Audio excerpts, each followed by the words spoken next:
तीन तरह से प्रॉब्लम आती है। सबसे पहली प्रॉब्लम होती है जो आपका ये बोर्ड है वीआरएम सेक्शन में जो मॉसफेट लगे हुए हैं ये सॉर्टिंग कंडीशन में चले जाएंगे। आपके पास कोई डेस्कटॉप का ग्राउंड पे लगा दिया। अब इसके बाद आपने क्या करना है, जितने भी मॉसफेट हैं सब मॉसफेट को हम ग्राउंड से चेक करेंगे। मॉसफेट को भी चेक कर सकते हो। ये आप डायरेक्ट भी डैमेज तो नहीं होगी, जैसे बहुत सारी पिनें डैमेज हो रखी हैं इस तरह से डैमेज नहीं होनी चाहिए, प्रॉपर क्लीन होनी चाहिए। ठीक है, तो अंदर की भी हमें सॉर्टिंग चेक कर लेनी है।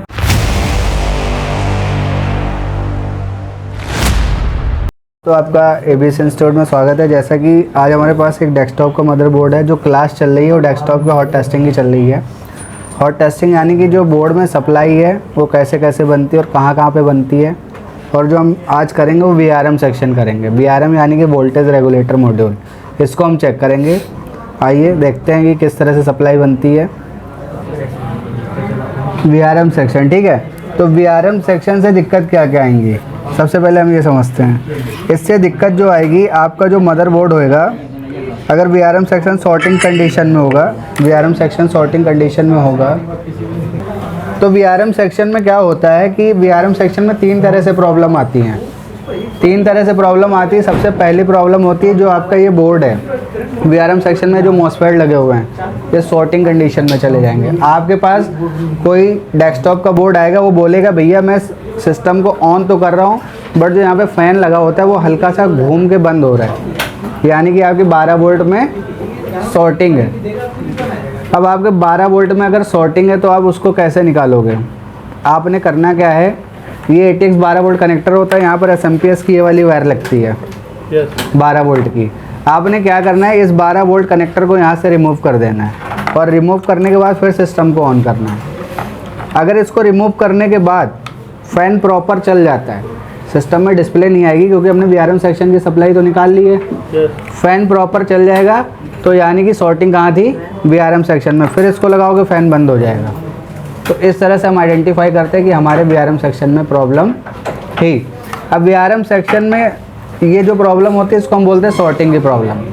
अब सॉर्टिंग कहाँ से आ रही, कैसे चेक करेंगे हम बताते हैं आपको। देखो, अगर इस तरह की कोई दिक्कत आती है तो सबसे पहले आपने क्या करना है, मल्टीमीटर को बी पॉइंट पर सेट कर लेना है। ठीक है, एक पिन को आपने रखना है ग्राउंड पे, ये होता है ग्राउंड। कहीं पे भी आप ग्राउंड पे रख सकते हो या इसमें ATX कनेक्टर में भी आपका ग्राउंड होता है, यहाँ पे रख लो। ये हमने यहाँ ग्राउंड पे लगा दिया, ग्राउंड पे लगा दिया। अब इसके बाद आपने क्या करना है, जितने भी मॉसफेट हैं सब मॉसफेट को हम ग्राउंड से चेक करेंगे। मॉसफेट को भी चेक कर सकते हो, ये आप डायरेक्ट भी चेक कर सकते हो। डायरेक्ट कैसे चेक करना है, मॉसफेट का गेट और सोर्स, इन पिनों को आपने आपस में चेक करनी है। यहाँ पे देखो रीडिंग आ रही है, वैल्यू आ रही है, यानी कि मॉसफेट ओके है। इसको भी हम चेक करेंगे, यहाँ भी रीडिंग आ रही है। अगर ये मॉसफेट जो हैं गेट और सोर्स पे चेक करने के बिटवीन अगर कोई भी मॉसफेट बीप देता है तो आपका सेक्शन खराब है, वो मॉसफेट शॉर्ट है। सेक्शन नहीं खराब है, मॉसफेट शॉर्ट है। उस कंडीशन में मॉसफेट को चेंज करेंगे। मॉसफेट जब हमने सारे चेक कर लिए 1 बाय 1 करके गेट और सोर्स पर, इसके बाद हमें कैपेसिटर को चेक करना है। कैपेसिटर की दोनों पिनों पर रखना है। ये जो छोटे छोटे नॉन पोलराइज कैपेसिटर लगे हुए हैं इनको चेक करना है। बाहर की सॉर्टिंग पहले चेक कर लो। देखो यहाँ पे चेक करो 1 बाय 1 करके। ठीक है, ये सारे कैपेसिटर चेक कर लेना बाहर के। अगर बाहर के कोई कैपेसिटर शॉर्ट हो रहे हैं तो उन्हें हम चेंज करेंगे। तो फाइनली फिर हम अंदर के कैपेसिटर चेक करेंगे। ये कोई भी बीप नहीं देना चाहिए। और फिलहाल अभी ये देख रहे हो कनेक्टर डैमेज हो रखा है। अगर इनमें से कोई से भी ग्राउंड से टच हो गए तब भी ये कैपेसिटर की पिनें बीप करेंगी।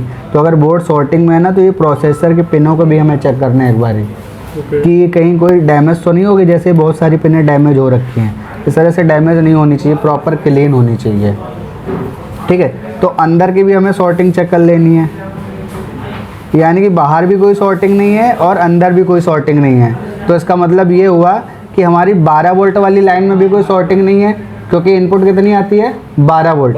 12 वोल्ट में भी सॉर्टिंग नहीं है। जो आउटपुट आती है 1.2 से 1.9 कोर की सप्लाई, उसमें भी कोई सॉर्टिंग नहीं है। तो इस तरह से हम इसकी सॉर्टिंग निकालेंगे। ठीक है, अब अगर बोर्ड में सारे कंपोनेंट ओके हैं फिर भी सॉर्टिंग आ रही है, आपने देखा सारे ओके, लेकिन इसको लगाने के बाद, कनेक्टर लगाने के बाद जो आप 12 वोल्ट कनेक्टर लगा रहे हो उसके बाद प्रॉब्लम सेम आ रही है, तब आप क्या करोगे? इस कंडीशन में फाइनली हमारी जो VRM IC है, इसके नियर बाई एक बार कंपोनेंट को चेक कर लेना है और फाइनली फिर हम VRM IC को एक बार ही क्या करेंगे, निकालेंगे। VRM IC को निकालने के बाद आपने चेक करना सॉर्टिंग आ रही कि नहीं आ रही है। अगर VRM IC को निकालने के बाद सॉर्टिंग चली जाती है, कैसे पता चलेगा सॉर्टिंग चली गई?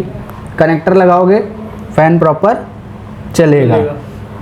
कनेक्टर IC निकालने के बाद सॉर्टिंग चली गई तो आपकी VRM IC खराब है। इस कंडीशन में VRM IC को चेंज करेंगे। पहली प्रॉब्लम तो ये आती है सॉर्टिंग की, ठीक है।